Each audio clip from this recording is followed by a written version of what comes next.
Maravilha! Bom dia, boa tarde, boa noite, meu querido aluno, minha querida aluna. Dando continuidade ao que estávamos estudando na aula passada, eu sugiro, que você continue aquele exercício de leitura da Constituição, né, como estávamos fazendo. Nós encontramos a palavra trabalho na Constituição. E aí eu te dou uma dica, né? Um Ctrl F na Constituição na internet e você já consegue, né? Digita trabalho e você consegue encontrar todas as vezes que a palavra trabalho aparece no nosso texto constitucional, mas nós vimos que o artigo 7º, bem, nós vimos que o artigo 1º, o primeiro dispositivo do documento mais importante do nosso país em termos de política e de direito, já consagra, né, a valorização do trabalho como como um dos fundamentos da República Federativa do Brasil. Nós vimos o artigo 7º, que é de suma importância para quem quer conhecer a legislação trabalhista social, porque, afinal de contas, é o dispositivo que tem o rol, né? Nós do direito, quando queremos dizer o rol, né, queremos dizer a tabela. Né? Então é ali que tem a tabela dos direitos dos trabalhadores, das trabalhadoras do país, direitos constitucionalmente garantidos. E se são constitucionalmente garantidos, isso significa que toda lei, né, que porventura for sancionada e que contenha restrições aos direitos que estão ali dispostos é uma lei inconstitucional. Provavelmente você já ouviu falar desse termo. Inconstitucionalidade é aquilo, é a qualidade daquilo que vai contra a Constituição Federal, certo? Maravilha.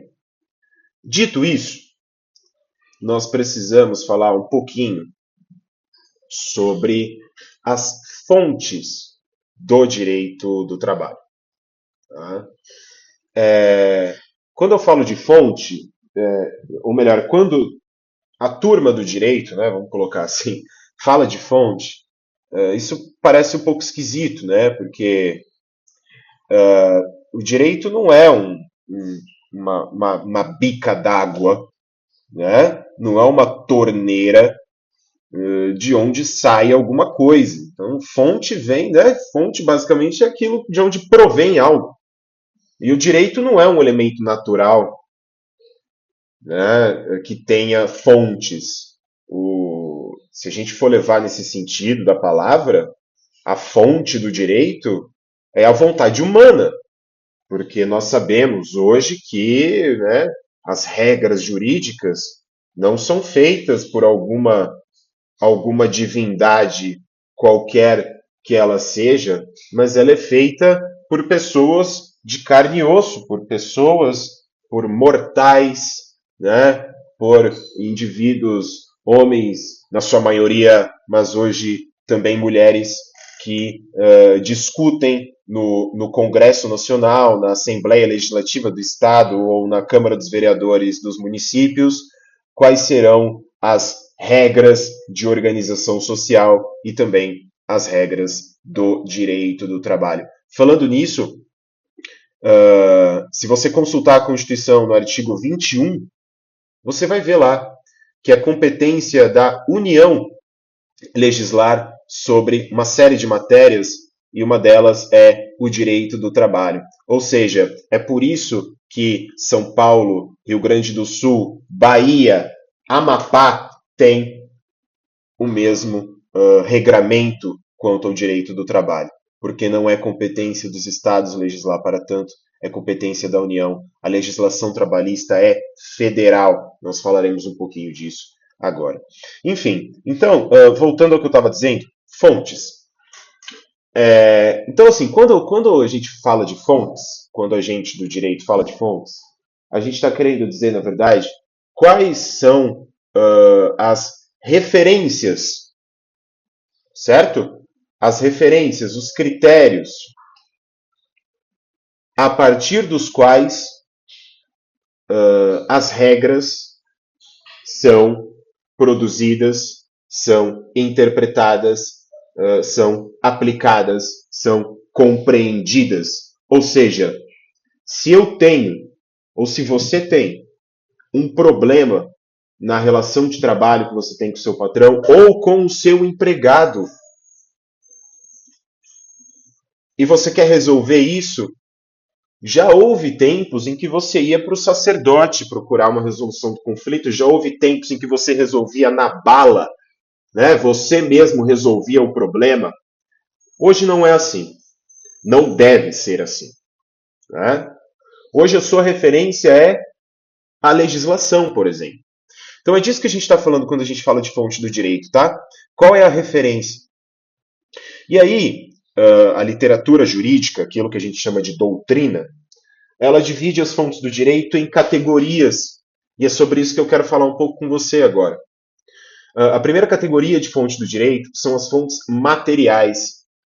E quando a gente quer dizer fonte material, a gente está pensando em toda a série de lutas por direitos trabalhistas, né? Toda a massa de trabalhadoras e trabalhadores, e eu acho que eu mencionei isso, que a primeira greve geral do Brasil foi conduzida por mulheres, né, se revoltando contra assédio sexual na fábrica,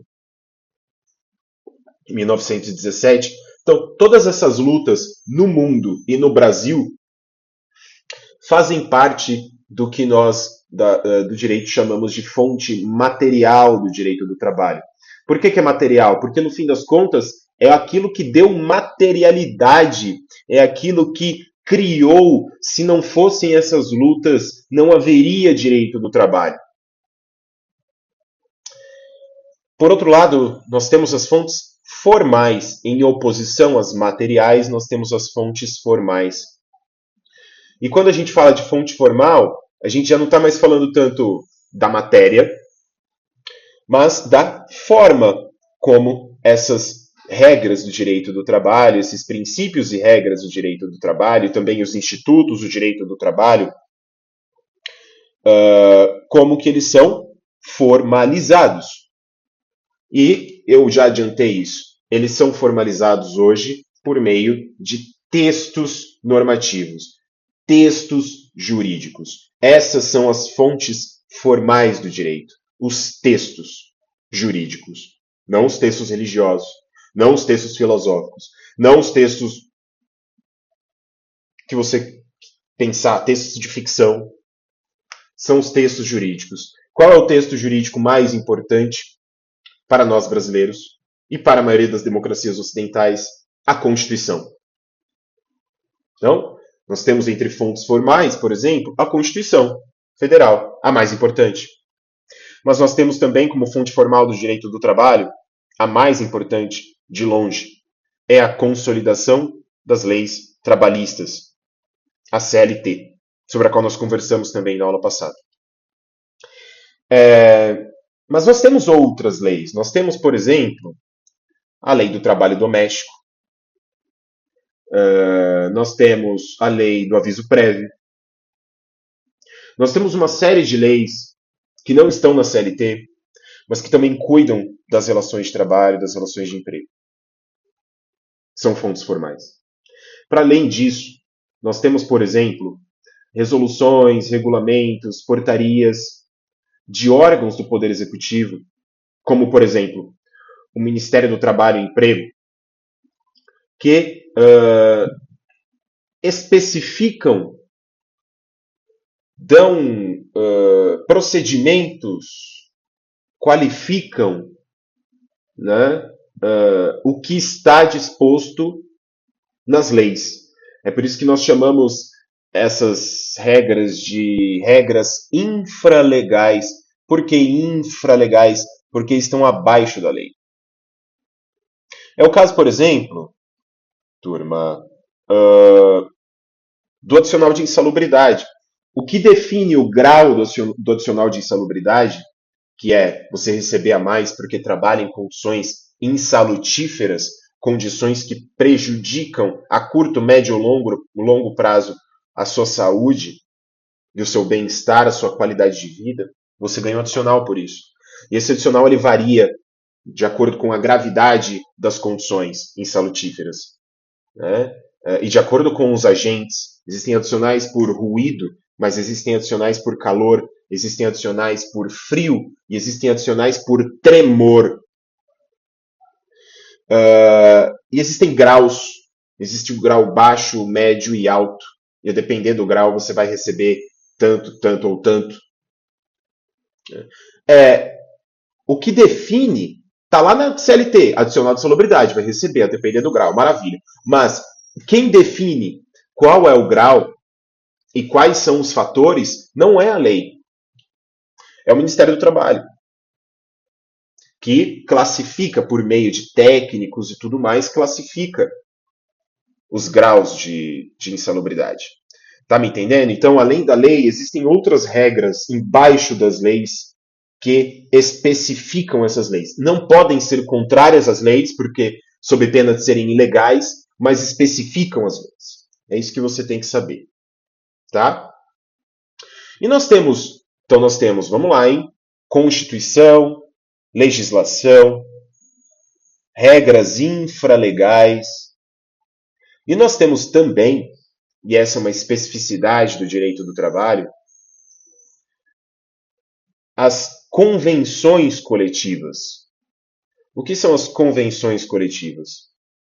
São contratos. Convenção é um contrato. Convenção é um combinado. Convenção é um compromisso. Convenção é um pacto. É um acordo, de certa forma.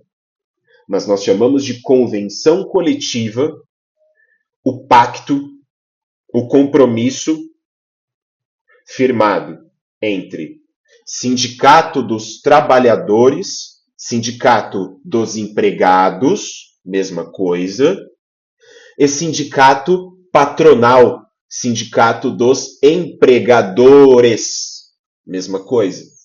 Então, reúnem-se o sindicato dos empregados e o sindicato patronal, e eles convencionam, eles combinam, eles se comprometem a certas condições de trabalho.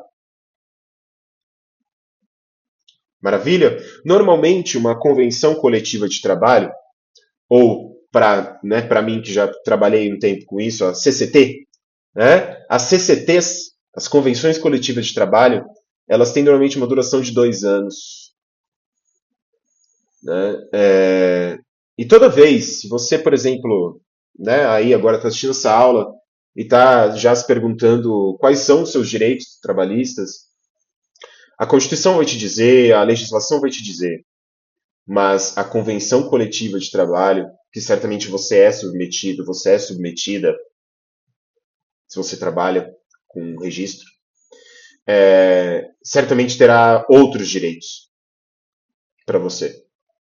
E como é que eu descubro, Guilherme, onde isso está? No site do Ministério do Trabalho e Emprego, pode colocar no Google aí, busca de convenções coletivas de trabalho. Existe um portal em que você pode escolher, né, quais convenções coletivas, você pode consultar, na verdade, todas as convenções coletivas de todos os sindicatos, todas elas têm de estar registradas no Ministério do Trabalho e Emprego. Tá?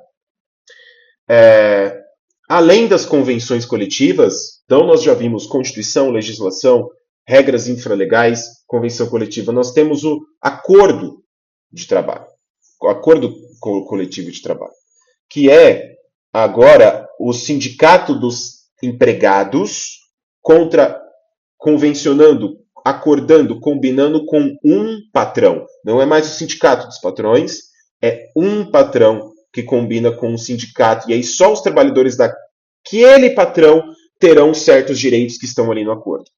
Maravilha? Por que eu acho que é importante você saber isso? Porque nós descobriremos que as convenções e os acordos coletivos de trabalho, que são, por sinal, veja, fontes autônomas do direito do trabalho. Por que autônomas?